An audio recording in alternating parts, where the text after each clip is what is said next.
Hey, come here. I'm going to hold your face as I tell you this. Stop trying to just get instant gratification online. It's not good. In any capacity, it'll never be okay, especially since a lot of people are doing things they don't naturally do just so that they could get attention on social media. I know it's fun seeing people do cooking videos, try on hauls, marriage life, and all these other things, and maybe, just maybe, you think to yourself that you can do it. And you know, I believe in you, because why would I want to ruin somebody's dreams? However, I'm not going to sit here and rub your anal. I am going to be realistic with you and let you know that if you don't have a little bit of, what's the word? It's on the tip of my urethra. Oh, charisma or personality, then you're not really gonna cut it, because people are not gonna be engaged with anything that you're doing. Look at me. You know I don't naturally sound like this, but for the sake of the conversation, I just wanted to be over dramatic. You should not be going to these stupid lengths to try to get people to look at you, because you should just depend on your personality, your character, your charisma, and then it'll all work out. What you shouldn't be doing is stealing up to $1 million to give to TikTokers in the hopes that they look at you and say, oh my God, everyone, go follow my #1 simp who donates to me, because that's what this bitch did. Prosecutors say a North Texas woman stole more than $1 million and spent most of it on TikTok in an attempt to boost her presence on social media. This week, a Tarrant County judge sentenced Stacey Blackman to 35 years in prison. Prosecutors say she also used stolen funds on other lavish expenses. Fox 4's David Sintendry spoke with prosecutors. David.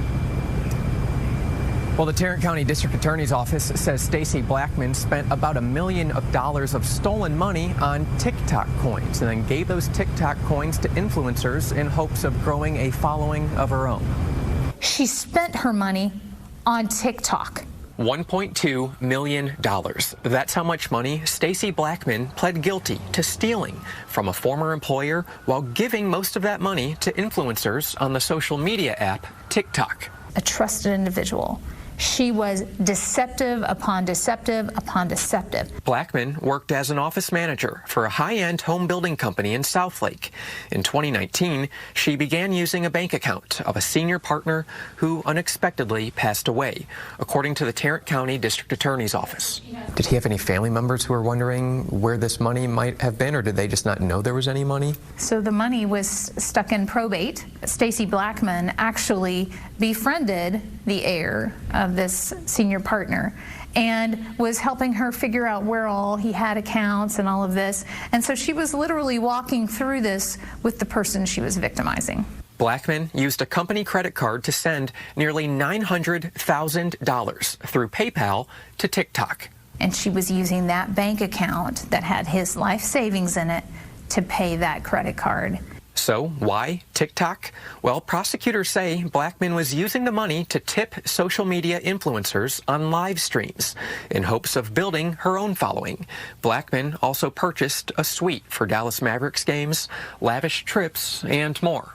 She didn't buy any assets. She didn't put the money anywhere and had nothing to offer to pay back that was comparable to the amount that she stole. She went ahead and stole another $400,000 from the business as well.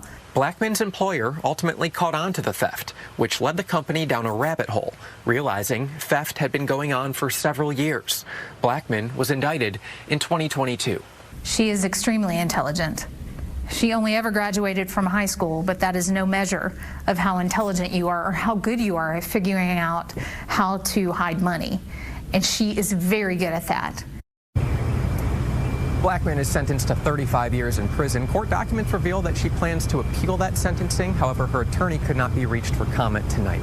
I love it. I love the idea of somebody just sitting at home, their life's not going the way they want, and they just scroll, and then they see all these people online making money, getting millions of views, getting likes, and they say, I want to do that, but I don't know how, because I'm a loser with nothing, and I just want to be famous. And so they just steal money, give it to these people, and somehow in their mind think, oh, if I do this, they're going to look at me, and they're going to tell everybody to go follow me, and they're going to go tell everybody to like what I have to produce, because what I'm producing is boring as all fuck. But I gave people money, so maybe they'll look at me and they'll finally realize that I've been here the whole time, and it'll just be so exciting, not realizing that you're boring, you're shit, you're milquetoast, and you're embarrassing. And I am so glad you have been punished for this. And my hope, and this is my type of punishment, you can agree or disagree with me if you want, I hope she is forced to work for the rest of her days until she pays back all that money. I do not care that she is broke or that she spent all the money. Make her pay it back. Make her work and she don't get a dime. Make sure every paycheck she gets goes back to where she stole it from, and she never, ever gets to feel the sensation of a penny rubbing her on her clitoris. Needing gratification from strangers online will never be that deep, and there's nothing under the sun that could convince anybody in the world that stealing up to $1 million is the perfect way to get followers online. You've had people try to bring race into it, try to blame the white people, try to actually do these random stupid 20v1s with children, thinking that that's somehow a lucrative business idea and not something that gets you looked at as weird and maybe we should be checking your files. It is pointless. You should be trying to get people to engage with you as the person, no matter what it is you're doing. I believe in a lot of you who want to be streamers, who want to be TikTokers, who want to be YouTubers. I believe in you. All you need is personality and charisma and a little bit of fucking luck. What you don't need is to be stealing money, hoping that being an e-beggar or an e-donator is going to be the ticket to success, because it won't. It'll be the ticket for you to meet Big Frida, and that's the sensation none of you truly want. Subscribe to the channel. Let me know, how is my voice at the beginning of this? I'm getting deeper into voice acting, and I'm trying to get a range going. So on a scale of 1 to 10, how good was it? How bad was it? Ruin my self-esteem if you have to. I will see you all in the next one. Mwah. Goodbye.